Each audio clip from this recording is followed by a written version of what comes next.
Doesn't it seem that we are bombarded these days with things we are told we should worry about? Have you noticed this?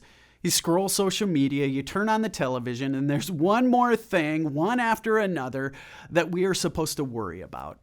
What are our politicians doing today? There's war in the Middle East, war in Ukraine, the climate is changing, greenhouse gases. We should worry about the kind of plastic in our baby bottles, radon gas in our basements, yellow number 5 in our food, living under power lines, secondhand smoke. What's China up to with TikTok, driverless cars, drinking too much wine, not drinking enough wine, eating too much chocolate, not eating enough chocolate? Gang, you know this. We are told to worry about everything. Worry about little Johnny getting too much screen time. It's going to rot his brain. Then we worry he won't get enough screen time. He'll be that dorky kid who doesn't know how to use his iPhone, right? We worry that we're not giving little Johnny all the opportunities he needs to succeed in life. And so as worried parents, we sign our kids up for every activity we can possibly fit into our schedules. And we program every moment of every hour of our kids' days. And we do this, why? Because we worry. Doesn't it seem we live in a day and age where around every corner there's one more thing to worry about? Well, guess what?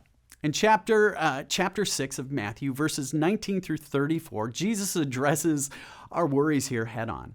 Jesus here is quite clear about his position on worry. To those of you who are followers of Jesus and those of you who aren't so sure about Jesus, Jesus is speaking directly to all of us. In verse 25, he says, "Therefore I tell you, do not worry." And he doesn't just say it once. He goes on to say it again and again. Do not worry. Your Father, your Heavenly Father knows what you need. Don't worry. Do not worry about tomorrow, for tomorrow will bring worries of its own. Do not worry. Do not worry. Why? He says, because your Heavenly Father knows what you need. You have a God who knows what you need. God is not distant. God is not far off. God is not distracted. God knows your worries intimately and likewise knows what you need. You see, when we choose not to worry, trusting that God knows what we need, a beautiful thing happens. That trust we have in God, it opens up a space inside us where rather than worry, thankfulness can grow.